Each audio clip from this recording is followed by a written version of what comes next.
Kalau kita solat berjemaah dalam Masjidil Haram, 2.7 juta. Tu baru satu waktu. Kalau solat 5 waktu, Nabi kata apa? Tidak digalakkan bermusafir melainkan ketiga-tiga buah masjid. Yang pertama Masjidil Haram, yang kedua Masjidil Aqsa, dan yang ketiga masjidku, iaitu Masjid Nabawi. Tuan-tuan, 3 masjid ni, yang mana kita boleh pergi serentak? Masjidil Haram dengan Masjid Nabawi. Masjid Aqsa kat mana? Palestin. Hari ni boleh tak pergi? Tak boleh. Perjalanan pun jauh daripada Mekah.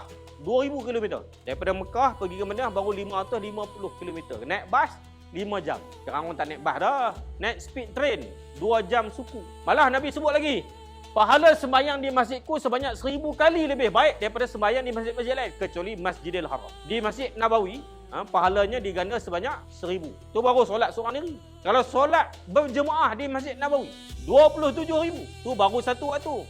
Kalau 5 waktu kita solat berjemaah di Masjid Nabawi, 27,000 kali dengan 5. Oh, kaya.